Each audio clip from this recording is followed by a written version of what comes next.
Another day, gentlemen. And today we're gonna rip off the heads, check out some stuff with the valve train. I'm looking forward to your critique on the heads, buddy. Right. And Laz too, of course, you know. Yeah, they're gonna be pretty awesome. So before we tear the valve train down, we wanted to check the lash real quick, and obviously that does change with heat.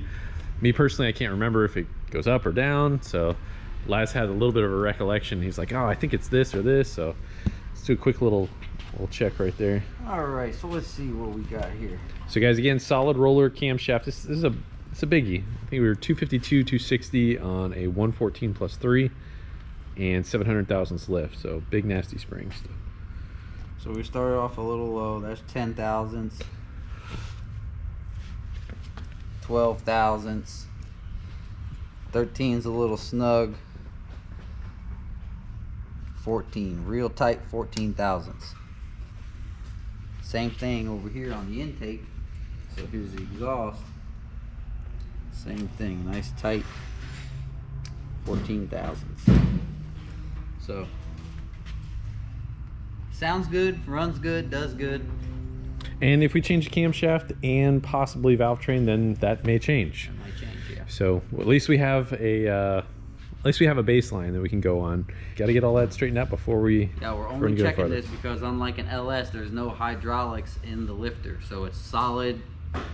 Yeah, you basically, you know, once you arrive at the correct push rod, you can go ahead and you just torque it down to 22 foot-pounds. It's set it and forget it. Solid roller camshaft, very different story, different lifter. It's gonna heat up, it's gonna tighten up a little bit and go down to, like, you know, 9 thousandths or whatever it might be. All right, so guys, these were AFR. I want to say that there were 215s that they started life as, and they'd been ported and ported and ported again. Some local guys, if they're local to the Tampa, Clearwater, St. Pete area, and even all the way down to Fort Myers, there was a gentleman, I believe, named Walt that had done the first initial port on him, and then another gentleman who does a lot of stuff, Scotty McClendon. These are really big, well-known guys around here for doing porting it, and they're involved with some pretty serious racing programs.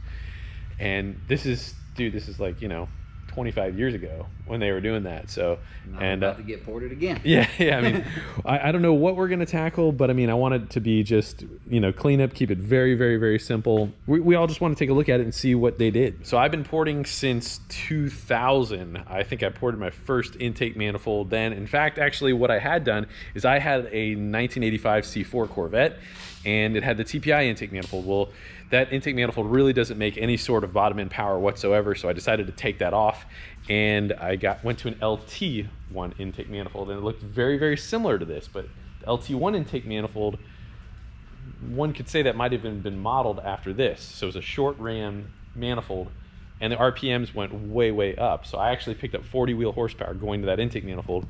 But in order to do so, you would have to bore a hole through the back and put it in the right spot so you could have a distributor. So I think it was one of the first Corvettes in the country to have that, but this is still a superior manifold and, you know, vastly different than other stuff out there. But trying to get that low RPM engine to work at higher RPMs it was just a tough thing. Well, let's start our cleanup and pull the heads off though. So we're also going to try and tackle cleaning up pressure washing this guy today, right? Yeah, clean the engine back up. Yeah, after we cleaned up our pressure washer. How'd you like that job?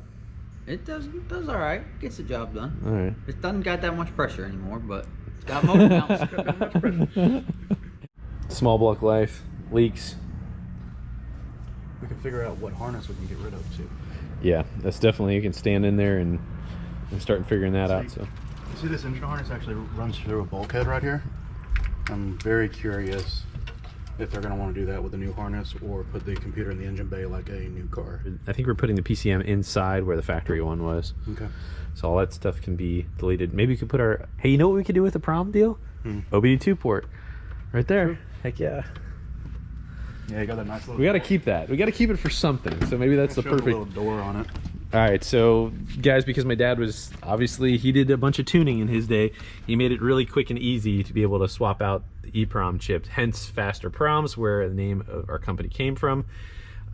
It was such a pain in the butt. So the factory ECM was located down in here, and it usually took, you know, 5-10 minutes to be able to, you know, hang out down in there, or you just drop it down whenever you're tuning and put it back up. But it was just always a really annoying job. So this made it a whole lot more convenient, and people always ask, why is that little door right there? You know, what's that for? So changing the prom. So if he took all the equipment, like the what's that burn box where you clear? Oh yeah. We had the back in the day with a regular EEPROM, you would have to have a UV eraser. You stick that thing in there, go for an hour. So if you were, let's just say you had 10 chips that you were trying to tune for somebody, you'd make your changes, and once you ran out of chips, you'd have to put them in the EEPROM eraser, let it sit there for an hour to burn the memory off of So it. not something you could do with the track. I mean, if you had a power source, yeah. Generator, desktop computer. Yeah. So no more. We're really spoiled with everything nowadays. We can put a tune file in there. With this newer software, we'll be able to do it in 45 seconds. So we're sitting here looking at this thing, and it's just like piece by piece of all of this. It looks like we can just dump this, ditch that. You know, a lot of things that I kind of forgot. Dude, we might be able to save a bit of weight off this. We don't need to. Yeah. No. So we can delete the MSD box. We can delete the coil that was there. We're going to be adding some coils, I get that, but deleting the cruise control. Kick down bracket and cable for the transmission. Yeah. I wonder if we're going to mess up that fan control. Power steering. Set up that it had. Use that it ran the fan with the factory AC control. Dude, we probably could run an electrical AC or electrical power steering on this thing.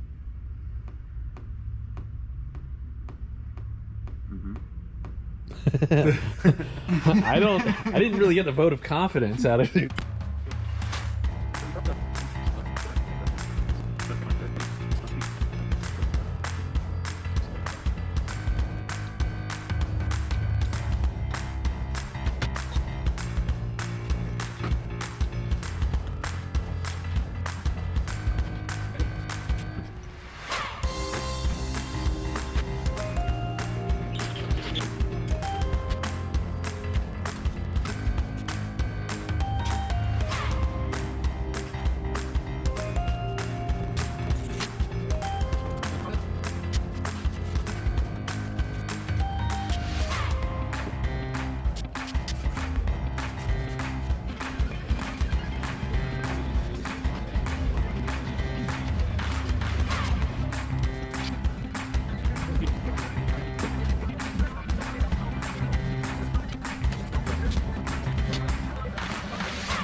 I better get out of the way.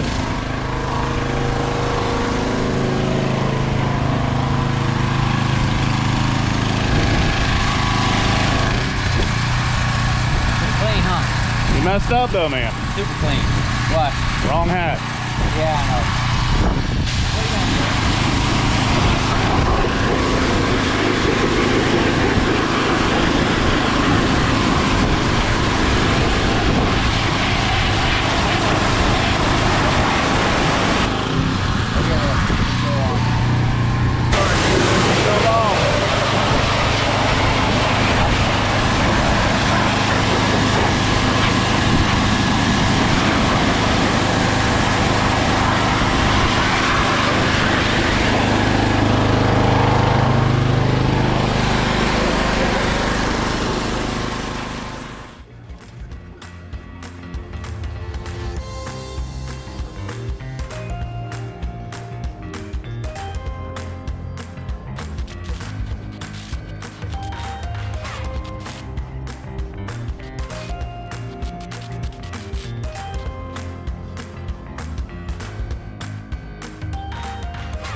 There she is, opened up. Everybody's wanting to see the inside.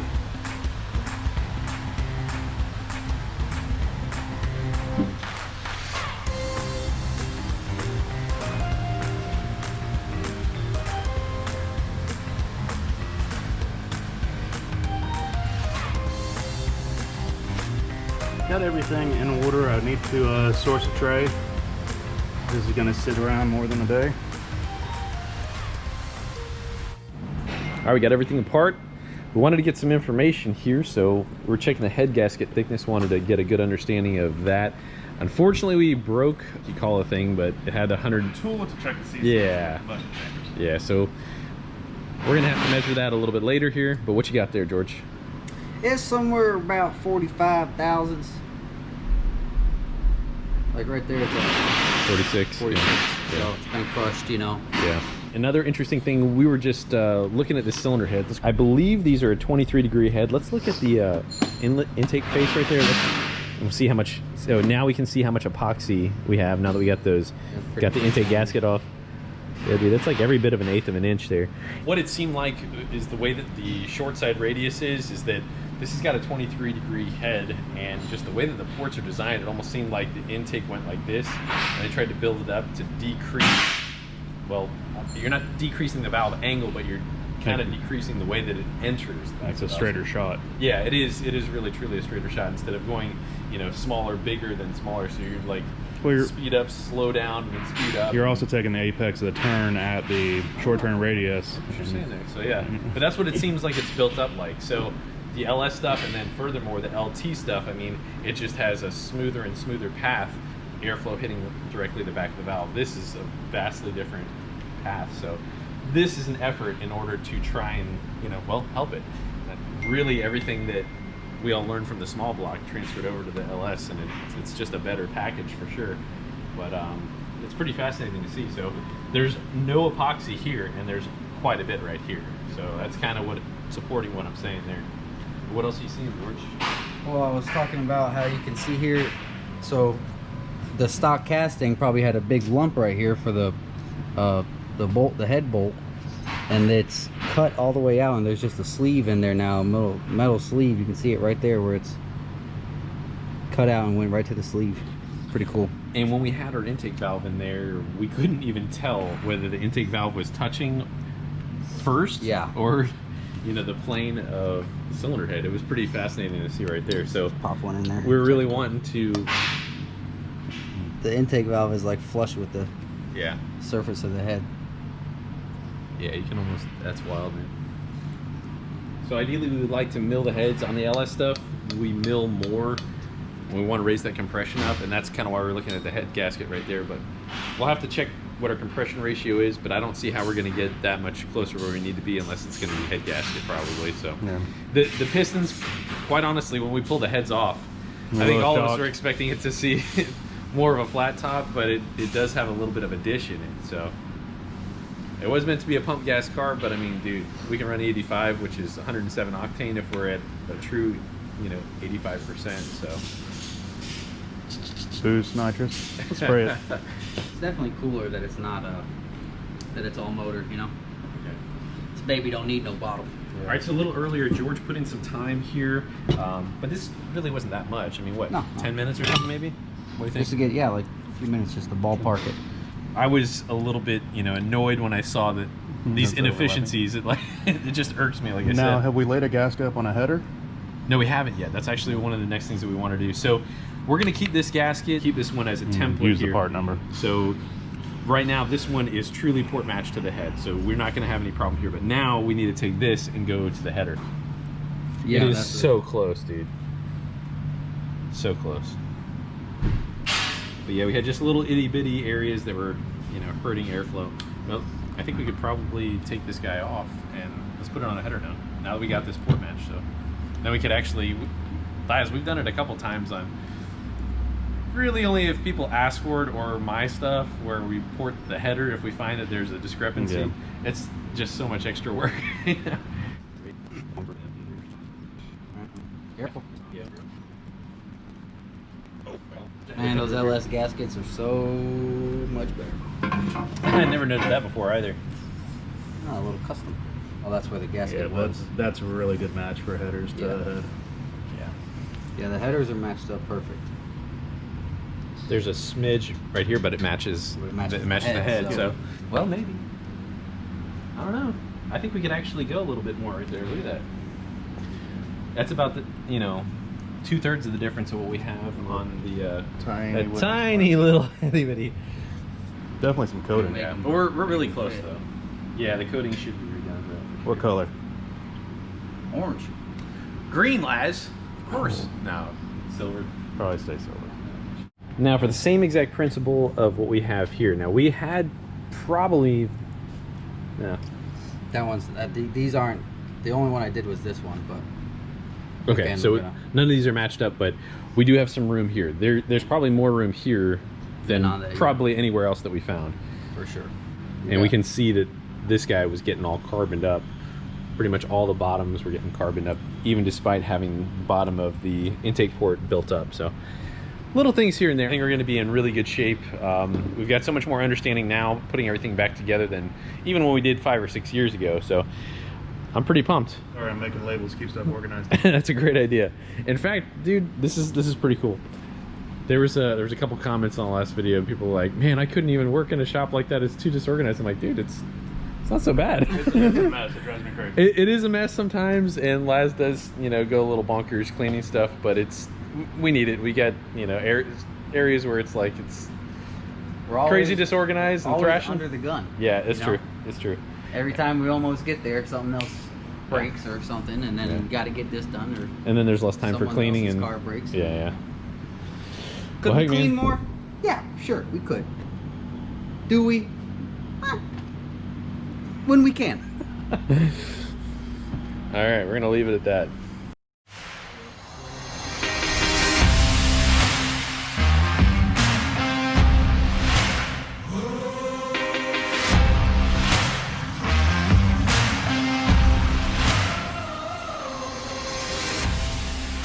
Again, on the outside looking in, that's a recurring theme here, is that basically we want to be able to have, if I can draw up something in a template or a thin piece of poster board or something, I can make a template.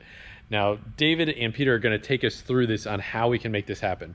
But that is, from my experience, that's the fastest way to turn something from drawing into reality really quickly. So yeah, I'm excited to see this here. We're going to take you through. All right, this is like the most, so this is like the most complicated one. When I started plasma cutting, let me tell you when I started plasma cutting. When I started plasma cutting, back in your day, back in my day, I bought the table, I bought the computer, everything was really expensive. I had like 15. Welcome to Florida. I had like $15,000 or $20,000 tied up into it, and now I needed to make it work, right? So I bought a software from a company here out of Clearwater, of all places. Wow. And they offer some training in a hotel near you, like 2.5 days for like $850. Because in reality, for most people, automated plasma cutting sounds so awesome. It does it all by itself. No, it does not. It's kind of semi-automated. When you have later on, you have the tip-ups when you cut the part, and it kind of tips up in between two slats. Oh, it tips up high enough so next time you do a rapid move, that's how we could crash it. Right there. That's how you can crash it too. So if this happens, you stand here with a needle nose pliers, pull it out. So yes, the machine will cut it for you. You don't have to cut it by hand, but I would call it semi-automated, not fully automated.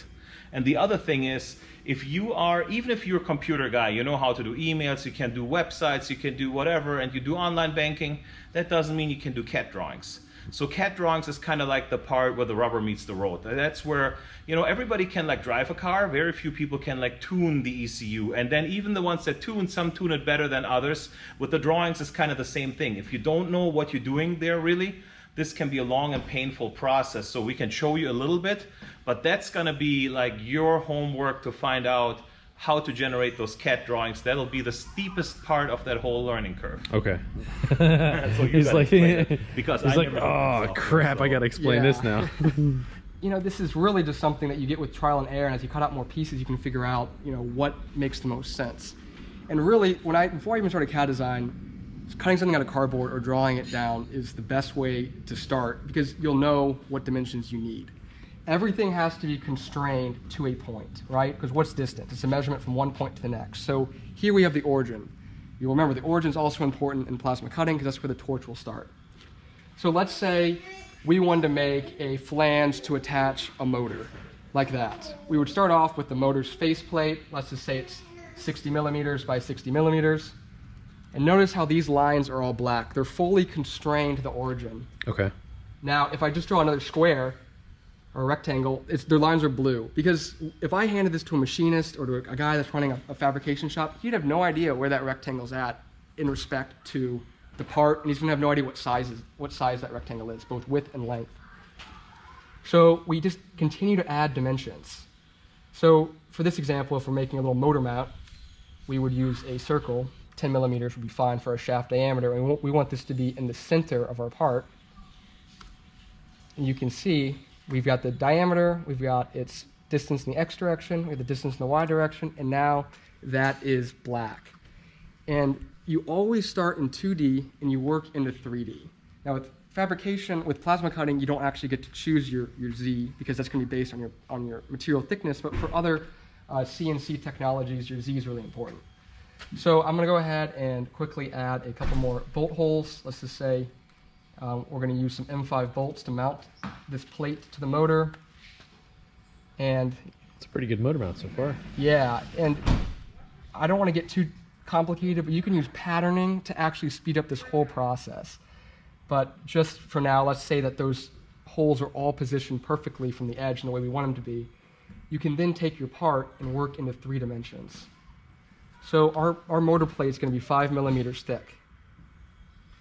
And so now we could take, some kind of stock material that's that thickness, and we could cut out these holes, and we could mount our motor. But the biggest thing is that you have to be diligent on taking the measurements, because you're going to have a lot of blue lines and undefined sketches if you don't have all your ducks in a row, right? That's why I like it when people make out a cardboard model before coming to me and asking for a CAD design. I want to see it turn into a part. I've never given a CAD talk in under a minute. That was pretty good. That was pretty good. Usually my family's sleeping. Okay. So let's fire this thing up.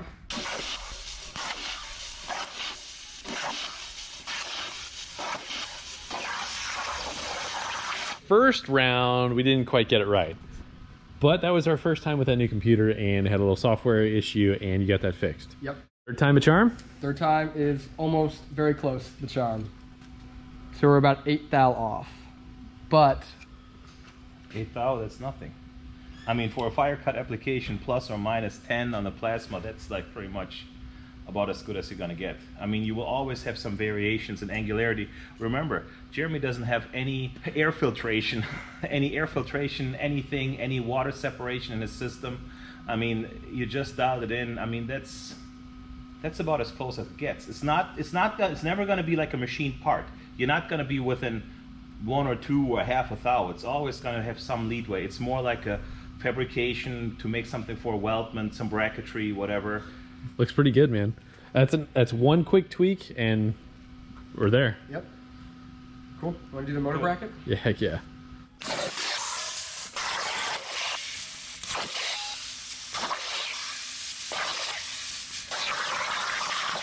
That one looks good. Yeah, I like that. There we go. Right now it's a motor mount to nothing, but you could add, as Peter recommended, some flanges. That's pretty awesome. So we went from drawing to reality in really just a few minutes. Exactly. That's going to be crazy. We have no idea all the stuff of what we're going to get into, all the things that we're going to need. It's just going to be, we'll cross that bridge when we get to it. But this is literally building that bridge. All right, so this part right here is game changer. We just went from steel, and now we're about to do aluminum, which you say is going to be pretty cool to look at here. So steel, we cut on the water table. The water table helps to mitigate fume and spatter and keep the plate cool and less warping because we don't have a torch head controller. When we do aluminum, so first when we do steel, we look at it in here and we see it, from that little bit of cutting, this was all shiny stainless, now it's already brown. Yep. So what happens is a lot of guys put some chemicals in there to mitigate the rust on the plate. See, it's already starting the surface rust here. And then if you cut aluminum on that water table with the chemicals in there, and sometimes even without, you create hydrogen gases, which they're highly toxic for you to inhale. They make small explosions, the bubbles, when the arc hits them and they light off. So I prefer to cut aluminum over air. Downdraft table, no draft whatsoever. Right here we have a section that is set up just open where we can cut it. And when we cut the aluminum, you'll see how it really The white sparks all fall down. They don't really linger on the floor much, and you can later on just sweep it up. It's not going to damage the epoxy coating. You just can sweep it up. It's more like sawdust almost, and even the cut almost looks like a saw cut. I'm excited to see what it looks like. All right, let's do it.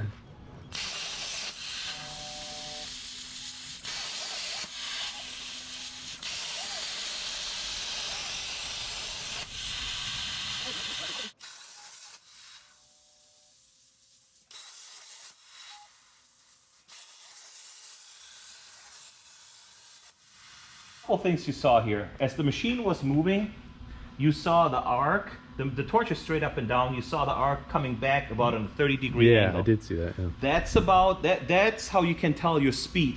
If you don't know nothing about this and you don't have a chart where you start to get your material thickness and your speed all coordinated, when you look at this and you make a few test cuts, you don't want the sparks to come out straight. You want them to come out on an angle, like preferably like a 15-20 degree angle. Anything more than 30, you start to get into it where it doesn't cut all the way through. It starts to deflect off the material. So we were just at the edge, like the fastest cut that you can probably do with this material thickness, with the air quality we had. The arc was just 30 degrees back. So that's, and then you could see when it hits the slats, when it cut over it, where the arc changed, that's when the arc cuts into one of these slats. So when you look at this, we have full dropout on this part, okay? Yep. And here, where it cuts into the slats, you actually see there's like an 1/8 inch deep cut in it. So that's where it changes. And when you look at the edge quality, at the cut quality here, it's a perfect 90-degree cut. Very little dross on the backside, but you can't really cut much faster because then you're out of spec. I mean, you were right there. When I saw the tail of the sparks coming off, that's about where you want to be. It's kind of amazing watching somebody that sees something that you don't as a newbie, you know. So watching somebody, you know, somebody that is a veteran to it and understands it, they're able to decipher so much more information on it. So I was actually just looking at, when you were talking about that, you can see, yeah, right in there, you can actually see how the arc voltage changes because it cuts through thicker material there, and that's how the material also contains the arc, and now there's more material that contains the arc different. So you will see a small change in cut finish on the side. You know, that's just, if you don't want this, then what you need to do is you need to make sure you position the part and take one sled out where you cut this all free, free mid-air, where the part is not supported to get the uniform cut. Otherwise, that's just something you have to live with. Hit it with a belt sander or whatever. Or, yeah, I think that'd be fine. And then when you look at the sparks, there's hardly nothing there. I mean, it's just a little bit white powder laying on the floor. Well, guys, I hope you've liked this series and enjoyed it as much as I have really been the fact being a part of it. It's really awesome that I can kind of share some of these stories as I go, and oftentimes I'm kind of remembering stuff as I go through this whole experience. But it is really cool. It's a nice little trip down memory lane, and it's just so awesome that you guys dig it. Also, do check out the guys that helped us out with the CNC plasma. If you guys are at all considering this, Peter Zilla is an amazing guy, and Dave Florian, I mean, these guys are really, really awesome and have a tremendous amount of knowledge. So also, you can check that out. I have a link in the description for that. Got a whole bunch of really fun stuff coming up for you, and I cannot wait to bring that to you in the next couple days here. Wish you guys a very happy New Year. So I got another little excerpt from If by Rudyard Kipling. That is awesome. I absolutely love that. If you can dream and not make dreams your master, if you can think and not make thoughts your aim, if you can meet triumph and disaster and treat those two impostors just the same, if you can bear to hear the truth you've spoken, twisted by knaves to make a trap for fools, or watch things you gave your life to broken, and stoop and build them up with worn-out tools. If you make one heap of all your winnings and risk it on one turn of pitch and toss, and lose, start again at your beginnings, and never breathe a word about your loss. If you can force your heart, your nerve and sinew to serve your turn long after they're gone, and so hold on when there is nothing in you except the will which says to them, hold on. All right, song I want to leave you guys with is Talladega by Eric Church. The video is even better. Almost brings you to tears. God bless you guys. See you next episode.